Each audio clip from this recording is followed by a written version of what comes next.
Continúo. Para la Una pena. próxima se empieza a grabar y lo dejamos. Ok, bueno, una pena porque va a quedar así en el YouTube, pero bueno.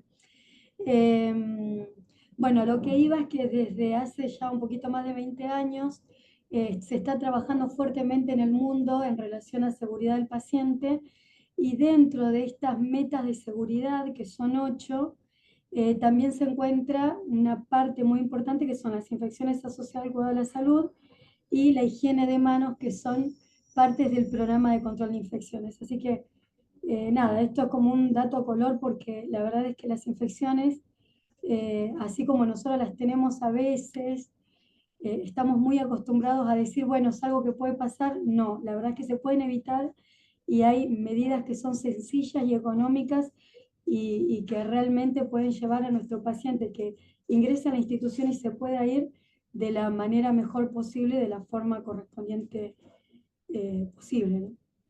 Bueno, vamos a enfocarnos en las medidas de prevención y control de infecciones básicas y estas van a estar enfocadas en precauciones estándares, también tiene otro nombre que es bioseguridad, en las precauciones expandidas, que es añadir otras precauciones a estas que son de bioseguridad, y la higiene hospitalaria. Bueno, acá no sigue. Ahí está. Bueno, cuando hablamos de bioseguridad, nos enfocamos básicamente en 5 medidas. La primera es la higiene de manos, después el descartador de cortopunzantes, no reencapuchar, bolsa roja, bolsa negra, bolsa transparente, para qué se usan, cómo las debo usar, y utilizar las medidas si voy a ser salpicado con fluidos corporales, las medidas de protección personal o los EPP. Estas son las precauciones estándares, son de color roja, de color rojo universalmente establecido, o sea, está en el mundo está así establecido. Cuando uno habla de precaución estándar, uno se refiere al color rojo, o viceversa, cuando uno ve el color rojo se refiere a las precauciones estándares o universales, que tienen que ver básicamente con cuidarme yo el trabajador de la salud. Si yo me cuido primero, probablemente corte la cadena de transmisión y mi paciente sea cuidado. Pero yo, para cuidar a mi paciente, primero me tengo que cuidar yo, me tengo que proteger.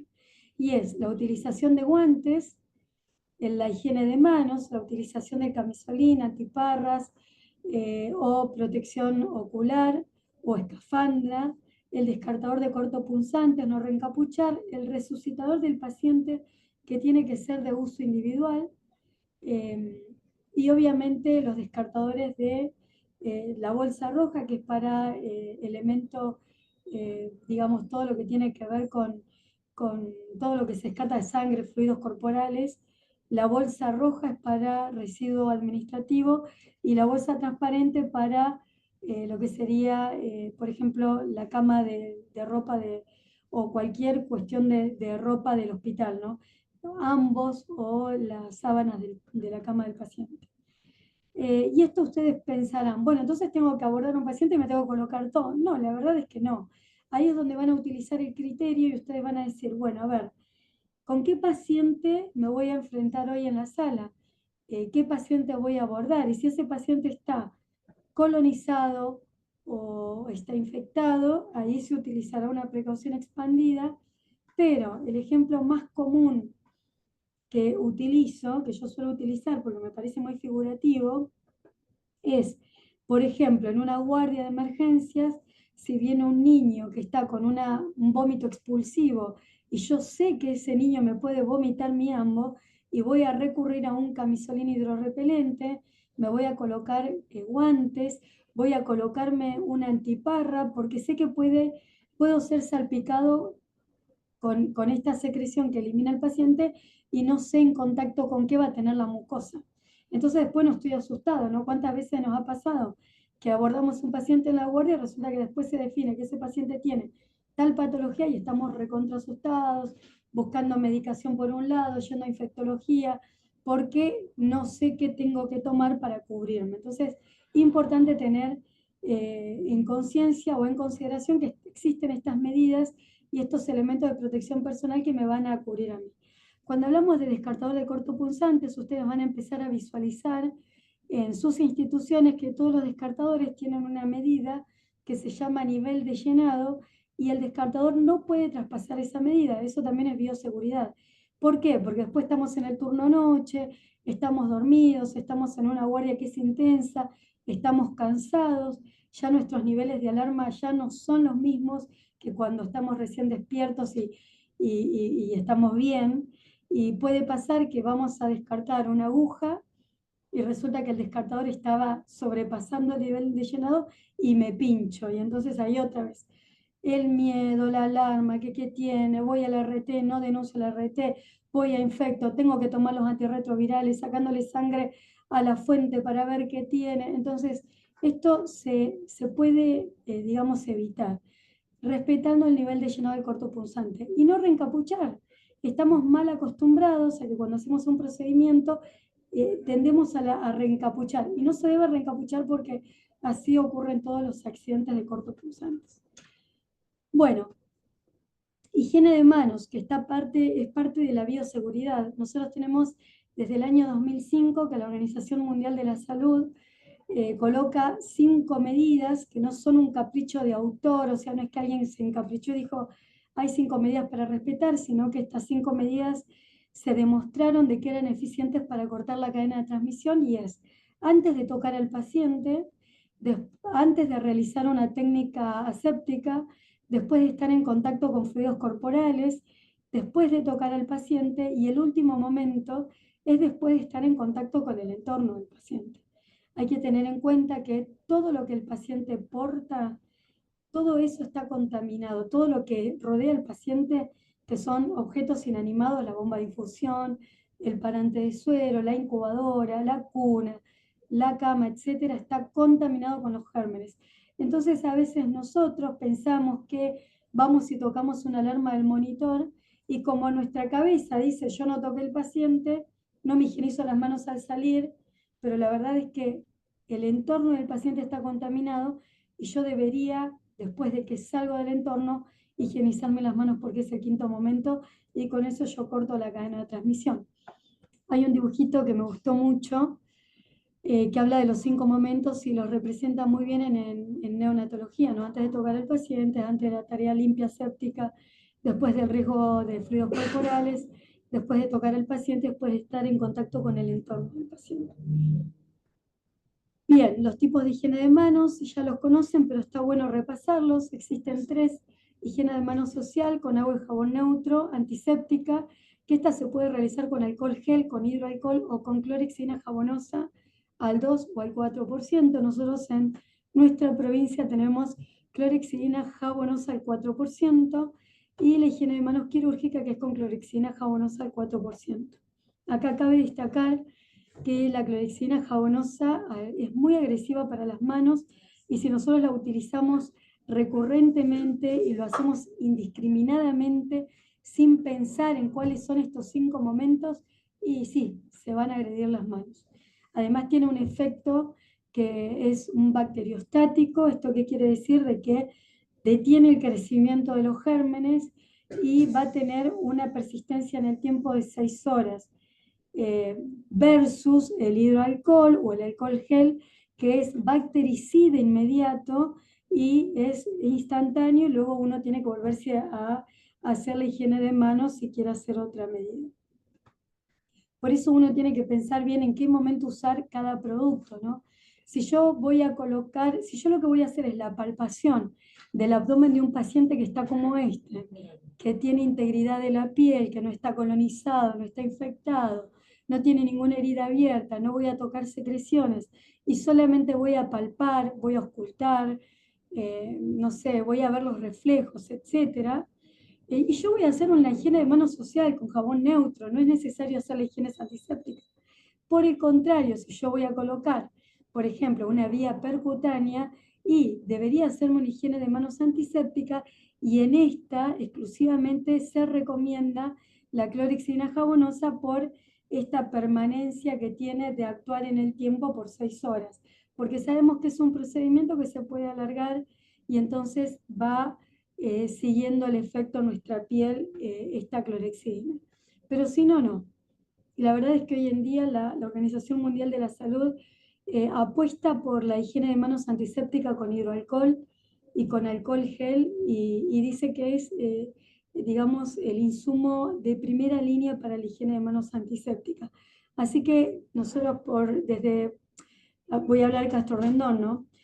Nosotros actualmente ya actualizamos nuestra guía y por primera vez tenemos guía propia y estamos desterrando la clorexidina al 4% y dejándola para situaciones especiales, porque hay que empezar a higienizarse las manos bien para no agredirse.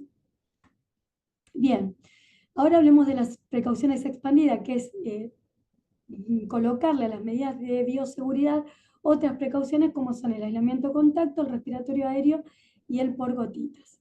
Cuando hablamos de aislamiento de contacto, el color universal es de color naranja y es la utilización de la higiene de manos, los guantes de examinación descartables y el camisolín hidrorrepelente. Obviamente que las guías te hablan de si el paciente se pudiera cortar, o sea, se pudiera colocar en habitación individual, sería nuestro gold estándar, o sea, sería la primera medida, pero cada medida se va adaptando a cada institución de salud y a veces eso no se puede, y entonces uno va hablando de la coortización de pacientes. ¿Qué quiere decir esto? El paciente que tiene un organismo multiresistente se colocará en la misma habitación con otros pacientes que tienen ese mismo organismo multiresistente. Y también se puede coortizar el personal. En enfermería se cortizará y el enfermero que atienda a pacientes con organismos multiresistentes será el mismo. Y en el caso del médico, que por ahí no se puede cortizar, lo que se recomienda es que atienda en última instancia al paciente que está en aislamiento de contacto. Primero atiende a todos los pacientes sanos y por último el que está en aislamiento de contacto. Y también se evita el traslado del paciente. ¿Cuál es la indicación? Bueno, herpes simple, abscesos, diarrea, rubiola, difteria, hepatitis A, etcétera, etcétera, etcétera. Acá lo importante que hay que tener en cuenta es que cuando uno coloca a un paciente en aislamiento de contacto porque va a tomar un hisopado de vigilancia, ahí se le llama como aislamiento preventivo, pero el paciente uno va a tomar el hisopado y tiene que colocarlo en aislamiento de contacto hasta que el laboratorio, hasta tener los resultados de la microbiología. Si da positivo para colonización, se deberá continuar el aislamiento y si da negativo, ahí en esa instancia poder levantar el aislamiento de contacto. Bueno, utilización adecuada de guantes. Esto lo pongo como un apartado especial porque la verdad es que hay mucho que corregir post pandemia, porque sabemos que en pandemia mal aprendimos debido al contexto de ese momento, que la verdad es que teníamos mucho miedo, íbamos detrás de todos los artículos académicos que iban apareciendo, y entonces en ese contexto más o menos nos vestimos como para ir a la luna, y la verdad es que hoy sabemos que eso ya no es así, entonces hay que desterrar un montón de conceptos. Y quedó en muchos profesionales de la salud la mala utilización de guantes y el uso indiscriminado de guantes donde no hay indicación alguna. Entonces, acá vamos a aclarar un poquito. La fundamentación del guante es la bioseguridad. Por lo tanto, la bioseguridad y obviamente el paciente que está colonizado e infectado. Pero si el paciente no está colonizado e infectado, tiene integridad de la piel, no tiene ningún absceso, no voy a cambiar un pañal, no voy a estar en contacto con secreciones corporales, no tengo por qué utilizar guantes. Es obligatorio el contacto con sangre, por supuesto, líquidos corporales y el contacto con mucosa y piel no íntegra de todos los pacientes y como en la intervención con algún cortopunzante. Pero si eso no lo voy a realizar y solamente voy a palpar el paciente o hacer alguna examinación o una evaluación, no me voy a colocar guantes. El uso de guantes no sustituye el lavado de manos. Y es importante recalcar que la falta de higienización de las manos y el de cambio de guantes entre un paciente y otro puede diseminar microorganismos en los servicios de salud. Y acá otra cuestión a recalcar. Es preferible higienizarse las manos correctamente antes de que utilizar guantes. ¿Por qué? Porque el guante da una falsa sensación de seguridad y realmente los guantes tienen microporos, muchas veces los gérmenes pasan a través de esos microporos y nosotros tenemos esta seguridad que nos dejamos nos sacamos los guantes y no nos higienizamos las manos, y en realidad nos estamos llevando gérmenes multiresistentes y hacemos transmisión cruzada con otros pacientes y también cuando nos vamos a nuestras casas con nuestros familiares. Así que esto, atenti. Yo me pongo un poco nervioso, coloca acá ansiedad esta reacción porque a mí me da ansiedad. Voy por el hospital y veo a todo el mundo con guantes y la verdad que no tienen que usar guantes, hay que desterrarlo y hay que usarlo solamente para los momentos que sean correspondientes. Bien, y el dato este no menor, muy importante, que hay que evitar la resistencia a los antimicrobianos, y la verdad es que ya el mundo está actuando. Nosotros, no sé si todos saben, pero es importante destacar que habían gérmenes previo a la pandemia, ¿no?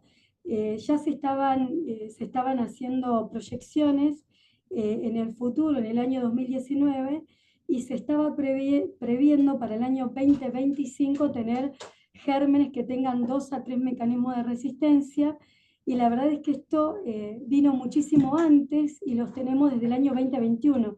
Y esto fue debido a la pandemia, por supuesto, ¿no? En el contexto ese que estábamos, se colocaban antibióticos en los pacientes porque uno quería salvar la vida y estábamos asustados y no sabíamos qué hacer.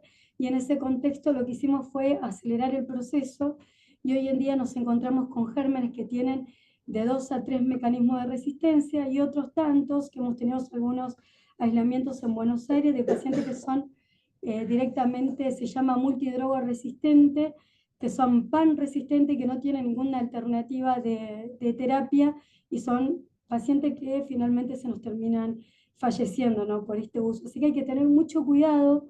La verdad es que se está trabajando en el mundo con una salud y se está viendo no solamente qué pasa en la institución hospitalaria, sino también a nivel de la producción animal y la producción agrícola, porque todo hace a que haya una resistencia antimicrobiana.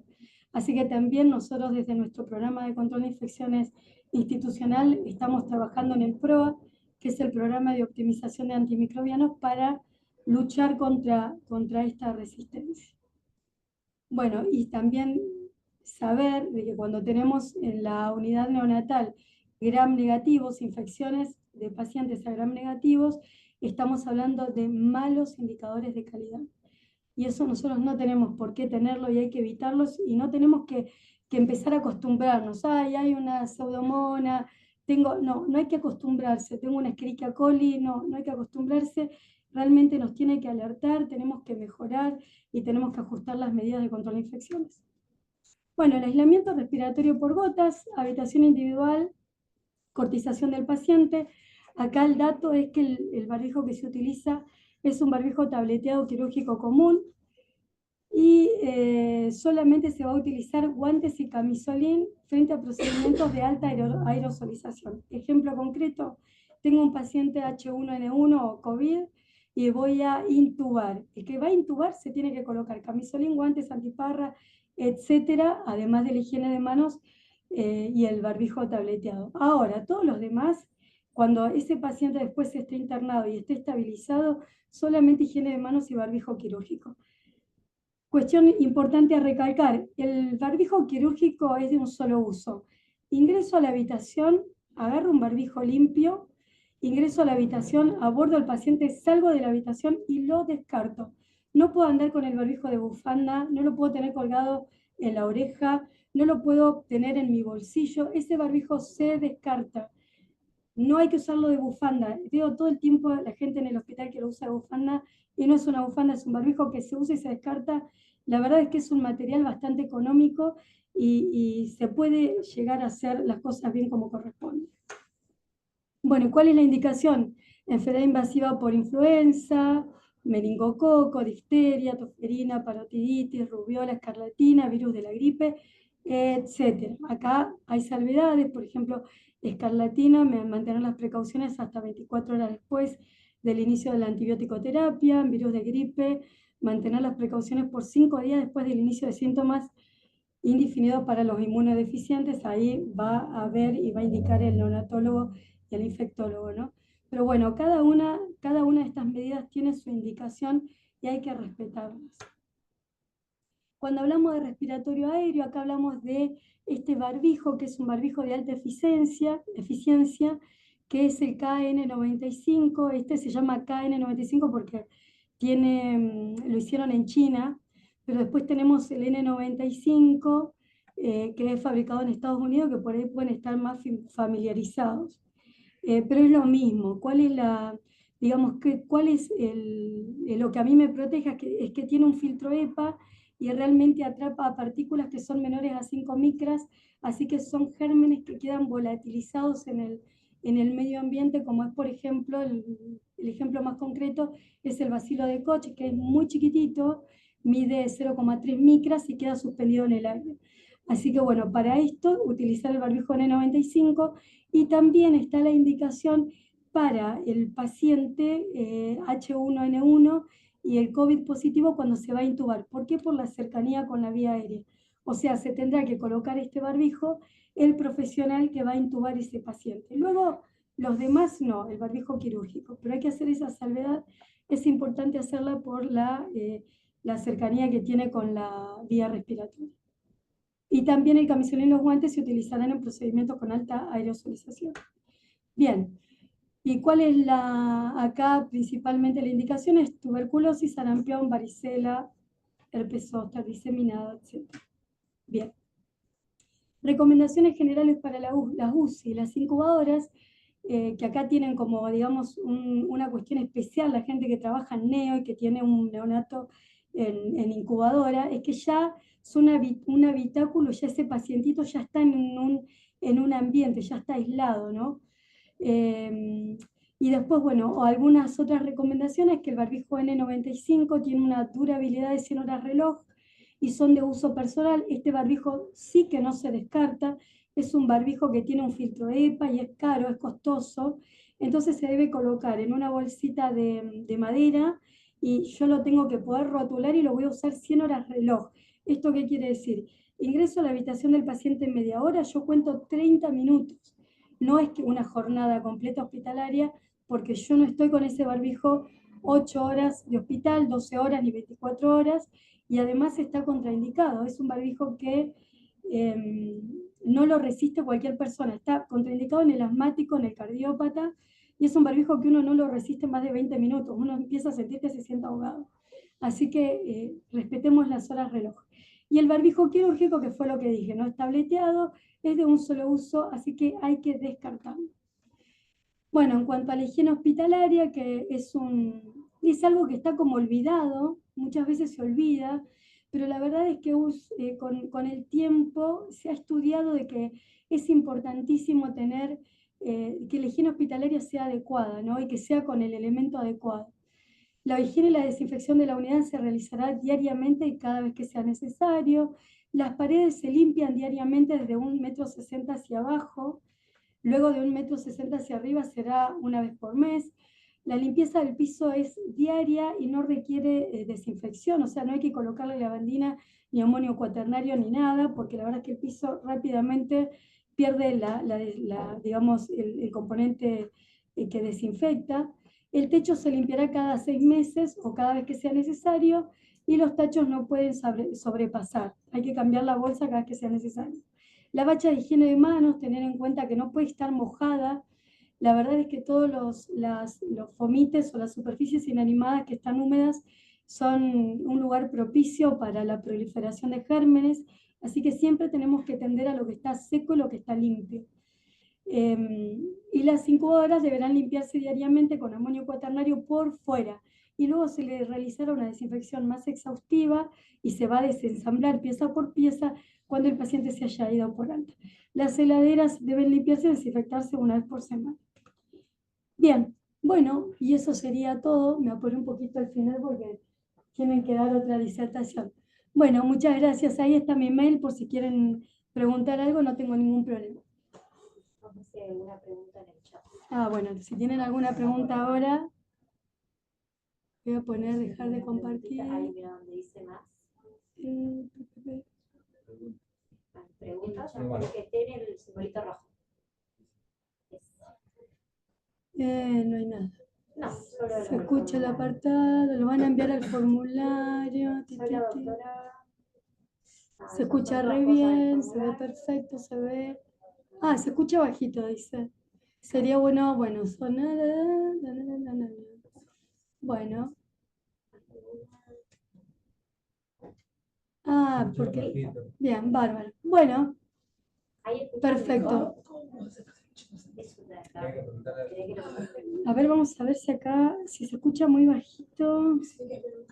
Vamos a esperar un poquito porque.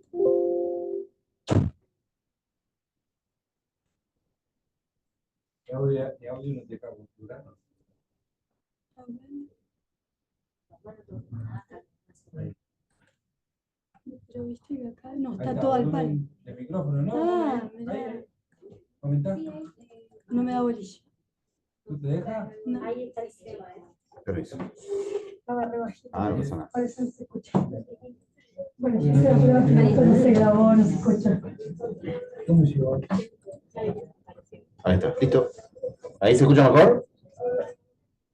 Ahí están contestando. Ahí en el chat pusieron. Y eso que yo lo fuerte. Acá Abajo. se escucha. Sí, se escucha bien. Listo. Buenísimo. Vamos.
Bueno, hola, buenas tardes. Yo soy Victoria Vergara.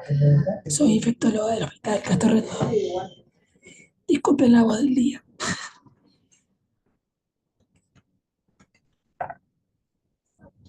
No pasa. Pero viste que recién se trabó y Ahí está. Los objetivos del curso son actualizar sobre las infecciones perinatales y de primer mes de vida, proporcionando una comprensión integral para su diagnóstico, tratamiento y manejo. Los objetivos de la clase es definir y clasificar las infecciones perinatales y congénitas, hablar un poco de la epidemiología y de los factores de riesgo, el impacto en la salud materna y neonatal y el control de infecciones y prevención. Bueno, como definición, son enfermedades causadas por virus, parásitos, bacterias que pueden afectar tanto al embrión, el feto y el recién nacido como una consecuencia de una infección primaria, una reactivación o una reinfección durante el embarazo. Compartimos ahora los objetivos del 2030, que es para todas las Américas y que es el mismo que se dio en el 2020. Obviamente es reducir la tasa de transmisión materno-infantil de HIV a menos del 2%, reducir la incidencia de sífilis congénita, incluir obviamente los mortinatos a 0,5 casos o menos por nacidos vivos, reducir obviamente el antígeno de superficie positivo en niños de 4 a 6 años de edad a 0,1% o menos y lograr que el 90% de los niños con Chagas congénito reciban tratamiento. Bueno, infecciones congénitas y perinatales. Esto es la definición de las TORCH. Obviamente está toxoplasmosis. En otros, que sería la O, incluimos la hepatitis B y la hepatitis C, varicela zoster, Chagas, HIV, Zika y el SARS-CoV-2. Después tenemos rubiola, citomegalovirus, herpes y la sífilis.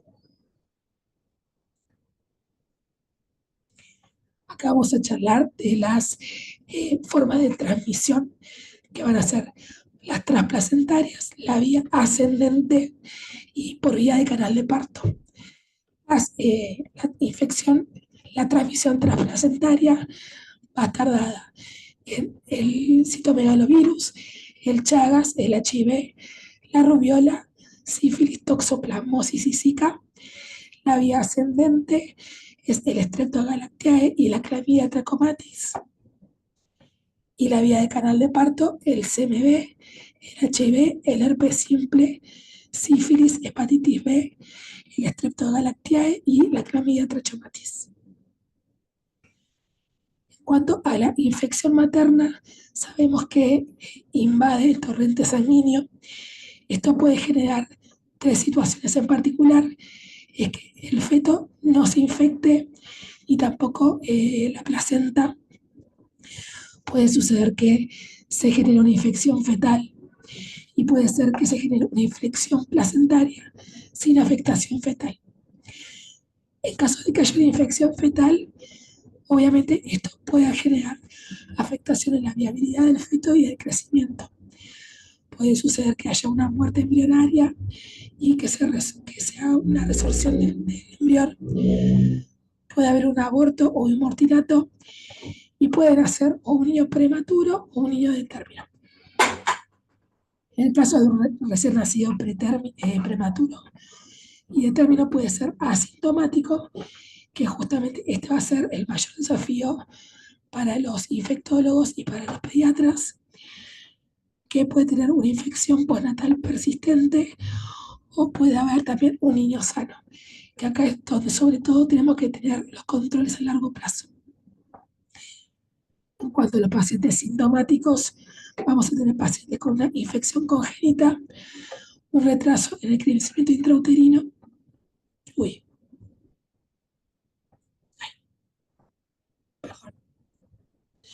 o que genera una teratogénesis. Todos obviamente los sintomáticos y los asintomáticos con secuelas posteriores pueden fallecer. Bueno, ahora hablando un poquito de epidemiología, esto está sacado del último boletín, que es el número 40, que se publicó en el 2023. Obviamente acá vamos a hablar de que la población más susceptible son las mujeres y que la edad fértil es justamente la edad que nos preocupa, porque la mayor infección sucede entre los 20 y los 24 años. Hay en el 2022 una leve baja en el porcentaje de la positividad de las pruebas en las gestantes. Había empezado una alza desde el 2018 y a partir del 2022 empezó a caer despacio. No hay que olvidarse que las parejas sexuales de las embarazadas se deben testear, tanto sífilis como HIV. Y otra cosa muy importante que me olvidé decir es que en este año no tenemos una estadística de infección congénita, porque ha habido un cambio en las nóminas de publicación y todavía no están los resultados. En cuanto al HIV, bueno, tenemos que decir algo muy importante, que Neuquén desde el año 2015 tiene una transmisión vertical cero. Esto es producto de un trabajo interdisciplinario muy importante en cuanto a los ginecos obstetras, a la parte infectológica, neonatal y pediátrica. Y obviamente la conexión intersedes que nos permite una adecuada comunicación. En el 2022 hubo alrededor de 1.034 expuestos perinatales en la Argentina. Neuquén ha tenido 1.2% y la provincia con mayor porcentaje es la provincia de Buenos Aires. En cuanto a los casos positivos, o sea, la transmisión vertical, se confirmó en 14 niños. Y algo muy importante para decir es que 6 de estos niños se diagnosticaron dentro de los primeros 90 días de vida y que más del 60% sucedió posterior a esos 90 días de vida. También es muy importante recabar que es fundamental el testeo de las parejas de la gestante. Siempre que se pueda hay que hacer un testeo, un test rápido a estas parejas para que no se pierda la oportunidad de justamente el diagnóstico. Más adelante en la clase de HIV vamos a hablar de la lactancia, un tema bastante controversial en este año. En cuanto a Chagas, bueno, hay que aclarar que la forma más frecuente que tenemos en el país de Chagas es justamente el Chagas congénito. Esto hace que lo más importante del manejo de esto es justamente tratar a las mujeres en edad fértil, que son justamente las pacientes que van a poder recibir un tratamiento. Ha habido un leve ascenso en esta población de tratamiento que posteriormente obviamente va a hacer que los niños no se contagien de Chagas. Y en cuanto al Chagas congénito, ustedes saben que el Chagas se hace para justamente confirmar o descartar infección, se hace una PCR en los primeros días de vida y se confirma o se descarta a los 10 meses con 2 serologías negativas o positivas. Lo más importante de esto es saber que donde estamos fallando es justamente en el cierre de los casos y la pérdida de seguimiento de estos pacientes. Por eso no se puede estipular bien la tasa de transmisión vertical, que es aproximadamente un 5 o un 8%. Siempre hay que tener en cuenta que una vez que sabemos que ese paciente puede tener Chagas, si recibe el tratamiento durante el año de vida, el tratamiento puede ser efectivo en un 90%.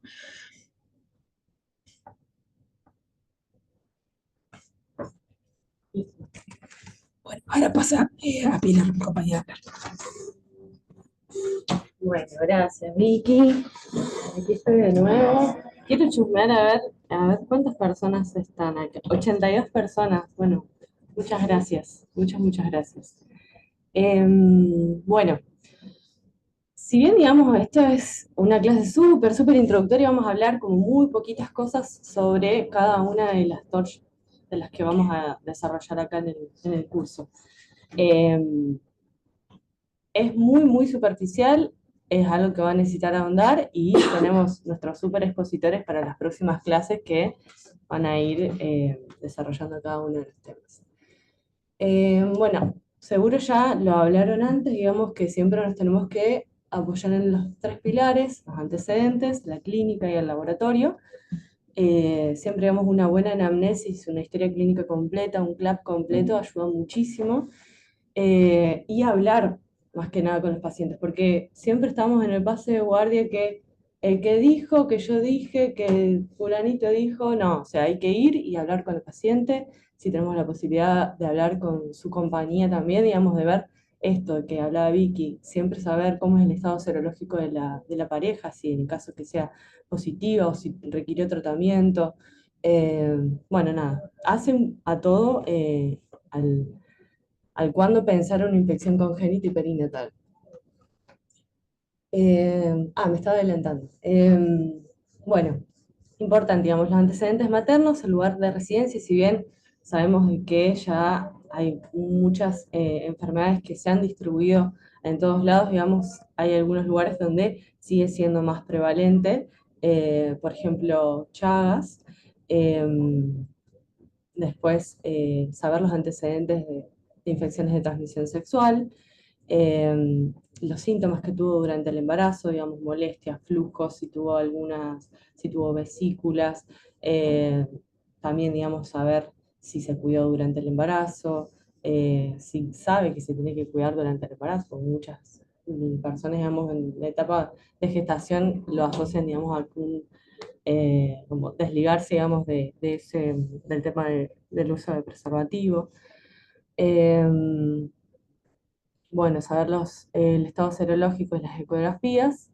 Y en cuanto a serologías, mínimamente, digamos, tenemos que tener un control de VIH en cada trimestre, Chagas, 2 pruebas serológicas que sean en algún momento del embarazo, BDRL en cada trimestre y que la última sea dentro de los 30 días previos al parto, hepatitis B también en cada trimestre y toxoplasmosis en cada trimestre, según también el estado serológico del paciente.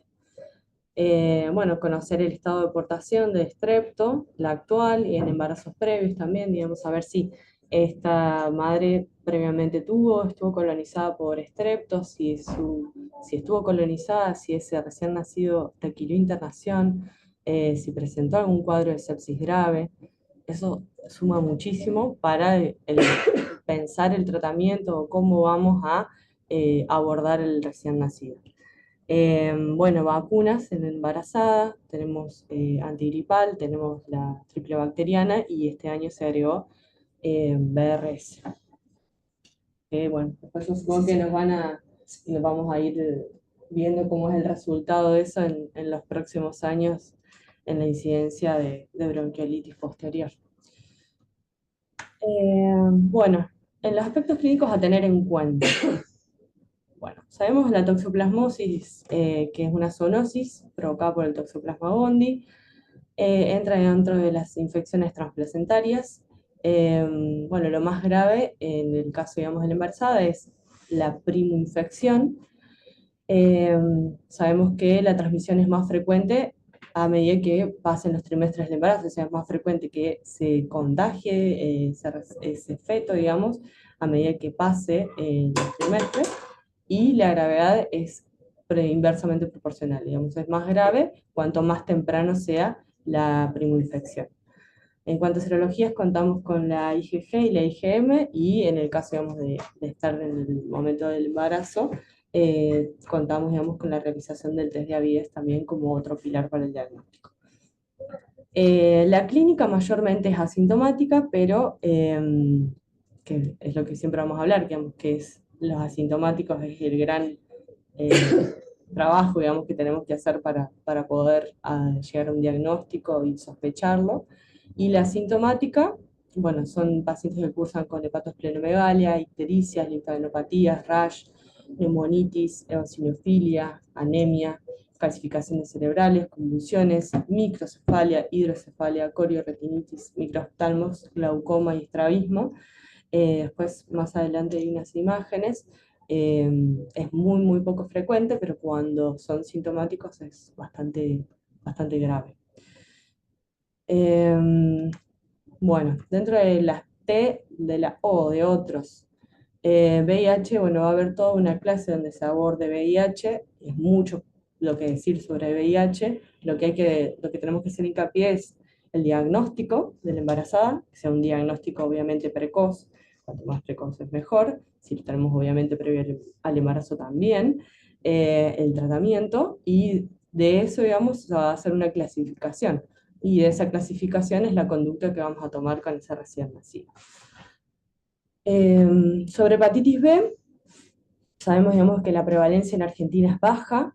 Bueno, es una transmisión de tipo vertical, que el 95% pasa en el canal de parto y el 5% del contagio es intraútero. No da malformaciones, lo importante, digamos, es ver el carnet de vacunación de la madre. Me faltó decir hepatitis B cuando hablé de vacunas. Y saber, digamos, que las personas nacidas a partir del 2000 se considera que están inmunizadas. Bueno, también sobre hepatitis B hay mucho para hablar sobre las serologías, pero saber que contamos con el antígeno de superficie, que nos da el diagnóstico de infección aguda. Si persiste más de 6 meses, hablamos de una infección crónica, y si persiste menos de 6 meses, sabemos que fue una infección pasada. Anticuerpos antígeno de superficie, habla de inmunidad, de eso, digamos, también se hace la clasificación de la cantidad de anticuerpos que contamos para decir que esa persona es inmune. Después los anticuerpos anticore de hepatitis B, que hablan de una infección actual o pasada y que está reactivo de por vida. Los anticuerpos anticore de hepatitis B, que hablan de una infección reciente, y el antígeno E, que habla de replicación. Sobre hepatitis B, se recomienda que no se teste, digamos, de forma rutina en el embarazo, solamente en pacientes, digamos, que tenemos diagnóstico de HIV, de hepatitis B o que tengan factores de riesgo, que, digamos, más que nada son usuarias de drogas intravenosas. Bueno, realización de tatuajes en lugares, digamos, que no están como avalados, bueno, etc. Bueno, la tasa de transmisión es muy variable y contamos con la serología de los anticuerpos antihepatitis C por ELISA y se confirma con carga viral. Bueno, rubela congénita, no la vemos. Gracias vacuna, puse ahí porque como, sí, como, gracias vacuna. El 3/4 de los pacientes son asintomáticos al nacer y dentro de todos los sintomáticos, bueno, los síntomas son muy floridos, pero básicamente cursan con RCIU, hay afección de la serie roja, con trombocitopenia, anemia, hemolítica, hepatitis, ictericia, hepatomegalia, las manchas en pastel de arándanos, que son los focos de hematopoiesis extramedular, que también ahí vamos a ver en las fotitos. Yo nunca la he visto. Bueno, miocarditis, cataratas, glaucoma, microftalmia, huesos radiolúcidos, neumonía intersticial, meningoencefalitis, sordera neurosensorial, cardiopatías congénitas. Yo me acuerdo que tenía una médica cuando yo hacía la residencia, no pasó hace tantos años, que siempre me preguntaba, ¿cuál es la cardiopatía congénita? No, ¿cuál es la causa de ductus persistente más frecuente hace unos años? Bueno, ya no tenemos más eso. Estenosis pulmonar arterial y valvular y trastornos de neurodesarrollo. Contamos con serologías IgM, IgG y PCR. Bueno, Chagas, bueno, causado por el Trypanosoma cruzi, lo importante es que es curable, la transmisión es transplacentaria y el del 60-90% son pacientes asintomáticos. Dentro de los síntomas tenemos bajo peso al nacer, parto prematuro, hepatoesplenomegalia, hipotonía muscular, insuficiencia cardíaca congestiva, meningoencefalitis, convulsiones y microcefalia, que son los más raros. Dentro de los métodos que tenemos de diagnóstico tenemos PCR y microstrut, y ya después de los 10 meses contamos con serología, que se hace por 2 métodos para descartar o confirmar el diagnóstico. Bueno, citomegalovirus también súper extenso lo que podemos decir sobre citomegalovirus, pero es importante saber que es una de las principales causas de sordera neurosensorial que podríamos decir que es prevenible, porque tiene un tratamiento. Bueno, la clínica, la mayoría, digamos, son una infección congénita que cursa de forma asintomática, pero puede ser también sintomática o puede ser la otra forma, que es una infección perinatal.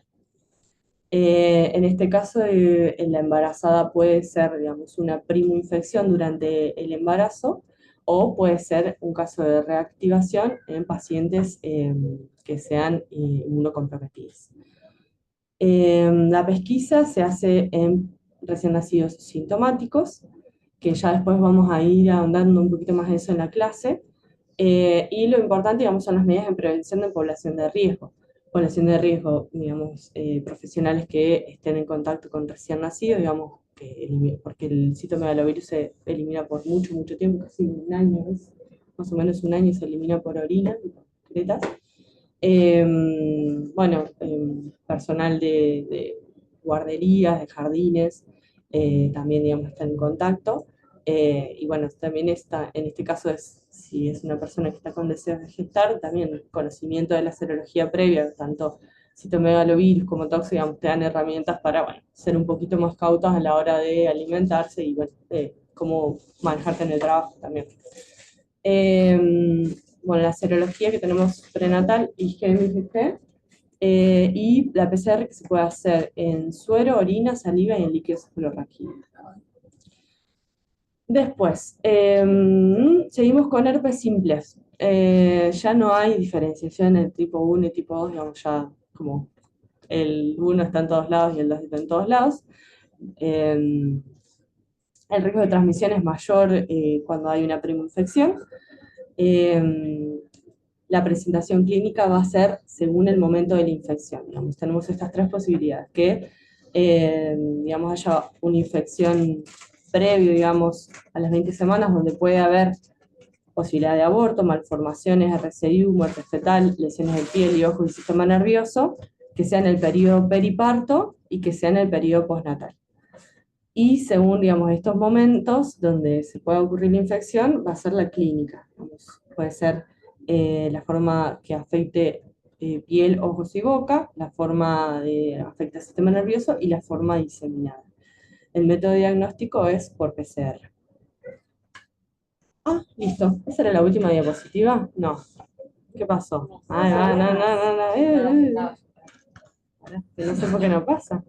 Yo le había puesto cositas, ahí va. No, ¿por qué se va para atrás? Ahí va. Ahí va. Sífilis, bueno, sífilis también vamos a tener toda una clase. Lo importante es saber que el tratamiento lleva a la curación. La frecuencia está elevada, digamos, y está en aumento. Importante conocer los 3 estadios que presenta la enfermedad. La forma sintomática es la más frecuente. Y los métodos que contamos son los directos, que es campo oscuro PCR, y los indirectos, que son las pruebas no treponémicas, la BDRL, y la prueba treponémica, que es la TPPA. Bueno, en cuanto a lesiones óseas, vemos acá cómo está la imagen en sacabocado, las lesiones en epífisis, ¿sí? De huesos largos, bueno, hidrocefalia, microcefalia. Bueno, acá vemos imágenes de hidrocefalia bastante grosera, ¿sí? La coriorretinitis, cataratas, bueno, pacientes con edemas generalizados también probablemente tengan hepatosplenomegalia, estos hidrops, también es otra sintomatología que pueden presentar. Bueno, hepatomegalia, ictericia prolongada, hepatitis, esplenomegalia. Las lesiones en piel, que pueden ser muy floridas, este es el rash, no, va a ser el coso de arándano, ¿cómo era? Las lesiones de pastel de arándano. Estos son todos focos hematopoyéticos extramedulares. Bueno, como vemos acá las lesiones, digamos, el pénfigo, el sífilis. Bueno, lo importante, digamos, que el gran desafío son los pacientes asintomáticos. La mayoría de los pacientes que vamos a tener son los asintomáticos. Entonces siempre tenemos que estar apoyándonos en los antecedentes y en las mínimas clínicas y el seguimiento en lo que podamos encontrar también en el examen físico y en los controles. Bueno, esto es un poquito más de lo que veníamos hablando, el control serológico de rutina, control prenatal. Bueno, esto lo que nos va a permitir es la captación de los pacientes asintomáticos. Bueno, y la prevención primaria siempre, digamos, es la etapa preconcepcional, con estrategias de información, lavado de manos, alimentos, cocción de los alimentos, educación y consejería a toda mujer en edad de gestar, la vacunación universal para rubiola, hepatitis B, antigripal, BRS, la triple bacteriana hepatoca, los test serológicos para toxoplasmosis, entre otros. Bueno, es importante, digamos, que en la prevención secundaria podamos llegar al diagnóstico y al tratamiento temprano, ¿sí? Y como conclusiones, bueno, se ve muy en aumento los casos de sífilis congénita, que está en concordancia con el aumento del diagnóstico de sífilis en la población general. Sabemos, digamos, que la inmunización contra rubiola ha eliminado prácticamente la rubiola congénita.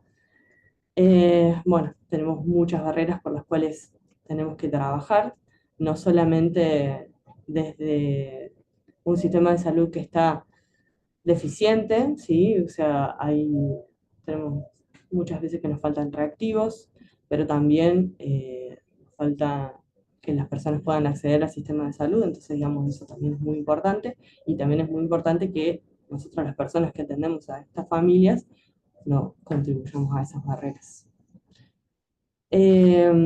Bueno, el diagnóstico y tratamiento materno adecuado va a evitar esta transmisión congénita de estas infecciones y siempre la profilaxis para prevenir la infección en personas en recién nacidos expuestos. Bueno, a ver si tienen alguna pregunta. No sé si se pudo solucionar lo del chat, pero Sí, Con con esto preguntas. te aparecen preguntas. vamos a preguntas. Anda al sur, Acá. ahí donde dice Acá. el rojito, ahí. A ver, ¿se escucha bien? Sí, sí, sí, gracias, se escucha mejor, no hay audio. Claro. Todo muy claro, es esencial la clase, felicitaciones por mi parte, sin preguntas. ¿Estaban grabando? Sí, me dijeron por cucaracha que estaban grabando, Sí, sí, exactamente. Sí, muy tarde fue la grabación. Mitad de clase de Rosy. Ay, no. Bueno, igual vamos a tener el PowerPoint de Rosy, me lo pasó. Podemos mandar. ¿Pudieron acceder al formulario? No. No. Preguntaban si lo iban a enviar por mail. Sí, ¿dónde llenamos el formulario? Yo necesito poner el formulario y el drive y todas esas cosas como en algo acá en el chat para que todos puedan verlo. ¿No? Podemos preguntarle al chico porque me parece que eso se tiene que poder hacer activando el chat. Para que solo la gente que... Bueno, si esperan 5 minutitos, vamos a poner eso, vamos a poner, hay un drive donde en el drive van a estar puestas las clases y van a estar puestas toda la bibliografía, hay libros, hay artículos, están los consensos todos los de Nación, y van a estar puestos, yo me anoté el formulario, no podemos hacer el formulario, no llevo el mail, no puedo hacer el formulario. Bueno, ahí vamos a ver si podemos